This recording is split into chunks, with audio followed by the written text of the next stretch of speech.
নমস্কাৰ গাইজ, চিনিব পাৰিছেনে? আজি যিহেতু হোলী, আজি হোলীৰ ৰঙেদি পূৰা ৰঙীন হৈ পৰিছোঁ আৰু আপোনালোকৰো জীৱনবোৰ এনেদৰে ৰঙীন হৈ পৰক তাৰে কামনাতে আজি ভিডিঅ'টো আৰম্ভ কৰিব ওলাইছোঁ। আৰু এয়া দেখিছেনে, আমি সকলোবোৰ এতিয়া ওলাই আহিছোঁ ফুৰিবলৈ। আৰু এতিয়া পূজা কৰি দিয়া, এতিয়া আমি হাজত যাম, হাজৰ পৰা আকৌ চাওঁ ক'ত যাওঁ। প্ৰথম আমি আৰম্ভ কৰিছোঁ এতিয়া হাজত মামাহঁতৰ ঘৰৰ পৰা ফুৰি আহোঁ, তাৰপিছত গৈ আছোঁ আৰু বেলেগ বেলেগ ঠাইত। আৰু এতিয়া আপোনালোকক দেখাই লৈছোঁ প্ৰথমতে, আৰু আহি মেইন ৰাস্তাত দেখিছে এইটো নতুন ৰাস্তা, এই ৰাস্তাটোতে ভিডিঅ'টো আৰম্ভ কৰিছোঁ। কাৰণ বৰষুণ ইমানেই দি আছিল, বৰষুণৰ কাৰণে ভিডিঅ' আৰম্ভ কৰিব পৰা নাছিলোঁ। তথাপিও ভিডিঅ' আমি দেখাম, আপোনালোকক আমি কেনেদৰে হোলী উদযাপন কৰিছোঁ সেই সকলোবোৰ আপোনালোকক দেখুৱাম আজি।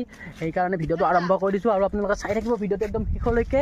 এতিয়া যিহেতু বৰষুণে বিধি পথালি দি আছিল আৰু ভাবিছিলোঁ হোলী খেলিব পাম নে নাপাম, তথাপিও এতিয়া অলপমান ফৰকাল কৰিছে বতৰটো, তথাপিও সেইকাৰণে ওলাই আহিছোঁ এতিয়া।